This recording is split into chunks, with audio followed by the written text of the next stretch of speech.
تیسری بات وہ ہے جو اہم ترین ہے، اور وہ یہ ہے کہ نبی صلی اللہ علیہ وسلم نے یہ بات کب کہی، یعنی جسے ہم آخر تقریر کے آخر میں کہہ دیتے ہیں نا وما علینا الا البلاغ، اس کا مطلب یہ ہوتا ہے کہ میری ذمہ داری پوری ہو گئی، اب آپ کی ذمہ، میں نے بلاغ کر دیا، اب باقی عمل کرنا آپ کی ذمہ داری ہے، یہی مطلب ہوتا ہے اس کا۔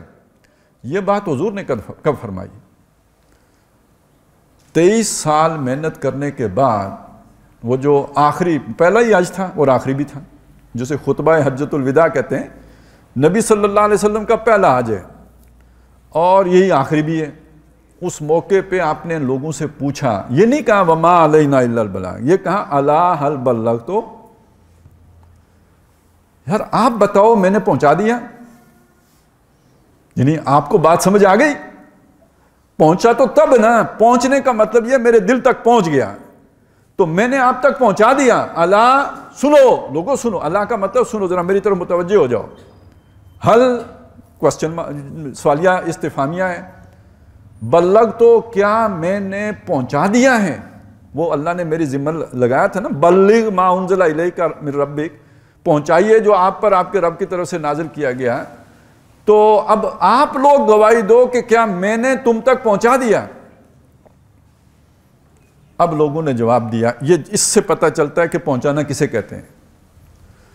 کہا انا نشہد انک قد بلغت الرسالۃ، ہم گواہی دیتے ہیں، انک بے شک آپ نے، قد بلغت الرسالۃ، یہ جیسے پریزنٹ پرفیکٹ ٹینس ہوتا ہے نا، پرفیکشن، یہ جو قد لگ جاتا ہے یعنی آپ نے بتمام و کمال پہنچا دی۔ قد بلغت الرسالۃ، جو پیغامات آئے تھے ان کو پہنچانے کا حق ادا کر دیا گویا۔ وَنَصَحْتَ الْأُمَّةَ، اور امت کی خیر خائی کا حق ادا کر دیا۔ اور وَكَشَفْتَ الْغُمَّةَ، آپ نے برائی کے پردے چاک کر دیے۔ بلکہ اس میں ایک یہ بھی ہے وَأَدَّيْتَ الْأَمَانَةَ، آپ نے امانت ادا کرنے کا حق ادا کر دیا۔ پہنچانا اس کو کہتے ہیں، یہ صرف ایک تقریر کرنے کو نہیں کہتے۔ اور جب آپ صلی اللہ علیہ وسلم یہ پوچھ رہے ہیں اور لوگ یہ گواہی واپس دے رہے ہیں کہ آپ نے پہنچانے کا حق ادا کر دیا، تو اس سے پہلے کیا ہو چکا ہے؟ دین غالب ہو چکا ہے۔ دین غالب ہونے کا مطلب یہ ہے کہ صرف دیکھیں، آج ایک آدمی کو یہ پتہ ہے کہ سود حرام ہے، وہ سود چھوڑنا بھی چاہے تو نہیں چھوڑ سکتا۔ یہ ایک مسئلہ ہے نا، کیوں؟ اجتماعی سطح پر نظام وہ ہے کہ جس میں سود پیوست ہے۔ تو اب آپ بے شک حق حلال کی تنخواہ لے رہے ہوں آپ اپنی طرف سے، جس خزانے سے آ رہی ہے وہ IMF کے قرضوں سے بنتا ہے۔ ہم ویکسین تو نہیں لگواتے، کوشش کرتے ہیں کہ پتہ نہیں کس گند کی بنی ہوئی ہے، لیکن یہ کہ جو سارا خزانہ چل رہا ہے وہ پتہ نہیں کس گند سے نہیں، وہ معلوم ہے جس گند سے بنا ہوا ہے۔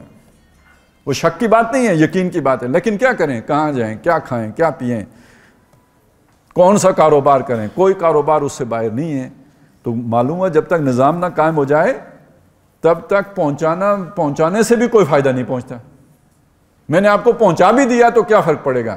آپ پہلے جو کر رہے تھے بعد میں بھی وہی کرتے رہیں گے، ممکن ہی نہیں ہے آپ کے لیے اس پر عمل کرنا۔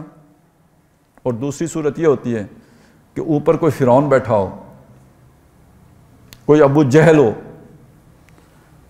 کوئی نمرود ہو، کوئی بش یا اس کا کوئی ساتھی ہو، مش ہو۔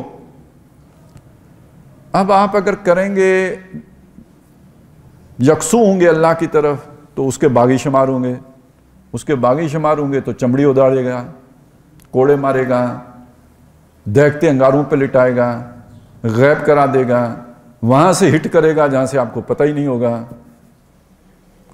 تو اب عمل کرنے کے لیے شیر کا جگرا چاہیے جو سب میں نہیں ہوتا، شیر کا جگرا چاہیے جو سب میں نہیں ہوتا۔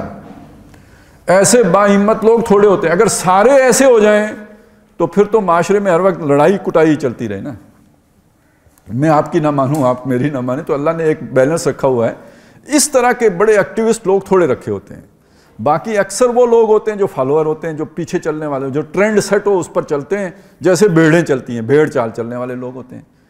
اب ان کو آپ نے سمجھا بھی دیا تو وہ تو سٹینڈ نہیں لے سکتے نا کسی فرعون کے مقابلے میں۔ جیسے آج ہماری عوام کہتی ہے کیا کریں، مجبور ہیں۔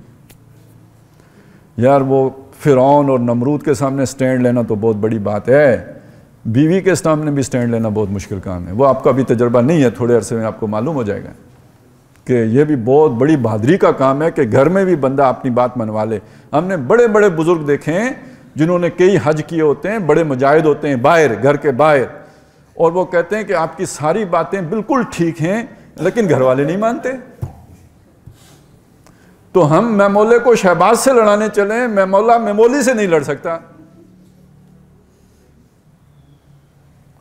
تو اس لیے کمزور لوگ جو ہیں ان کو فیسیلیٹیٹ کرنا پڑتا ہے، کمزور لوگوں کے لیے ماحول کو مطابق بنانا پڑتا ہے۔ جب تک آپ دین کو قائم کر کے آسانی نہیں پیدا کر دیتے، عام آدمی کے لیے دین پر عمل کرنا ممکن نہیں ہوتا۔ محمد رسول اللہ صلی اللہ علیہ وسلم نے مکے میں دعوت دی، 13 سال دعوت دی۔ کتنے لوگ تھے جو اندر سے مانتے تھے، اس جبر کی وجہ سے ماننے کے لیے تیار نہیں تھے۔ 100-125 لوگ تھے بامشکل، ہمت والے، جرت والے، بہادری والے، جو آپ پر ایمان لا کے آپ کے ساتھ ہجرت کر کے مدینے آ گئے۔ اور جو ہی اللہ نے دین کو غالب کیا، اذا جاء نصر اللہ والفتح ورأیت الناس يدخلون فی دین اللہ افواجا، دعوت و تبلیغ اس کے نتیجے میں 100-125 20 سالوں میں، 13 سالوں میں، 20 سالوں میں بھی کتنے تھے؟ 6000 جو 1800 تھے جو صلح حدیبیہ میں آئے نا، زیادہ سے زیادہ جو بتا رہا ہوں، ایسے 1400 کی فگر بھی ہے، زیادہ سے زیادہ جو بتائی گئی ہے تاریخ دانوں کی طرف سے، سیرت نگاروں کی طرف سے، وہ 1800 ہے جنہوں نے بیعت علی الموت کی تھی۔ یہ جو فوج در فوج آئے ہیں یہ تب آئے ہیں جب صلح ہو گئی ہے یا مکہ فتح ہو گیا۔ تو وہ کیوں انہوں نے دیر کی؟ وہ چڑھتے سورج کے پجاری تھے، یہ غلط فہمی ہے۔ وہ مجبور لوگ تھے، جیسے آج بھی بہت سے مجبور لوگ ہیں جو دین پر عمل کرنا چاہتے ہیں، حالات کے جبر کی وجہ سے نہیں کر سکتے۔ اگر حالات میں سہولت پیدا ہو جائے تو وہ سارے کے سارے لوگ جو ہے دین پر چلنے کے لیے تیار ہوں گے۔ ایسے ہی وہاں پہ بھی تھے جو حضور کا ساتھ تو دینا چاہتے تھے، معاشرے کا جبر اور یہ کہ قریش کی ستمگری تھی کہ جس کی وجہ سے وہ حضور کا ساتھ نہیں دے سکتے تھے، اور جو ہی اس جابر طاقت کا کلا کما کیا گیا، اب لوگ فوج در فوج دین میں داخل ہونا شروع ہو گئے۔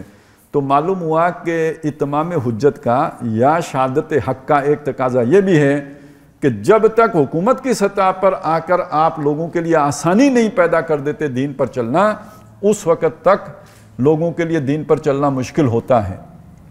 اس میں ایک پہلو اور بھی جمع کر لیجئے۔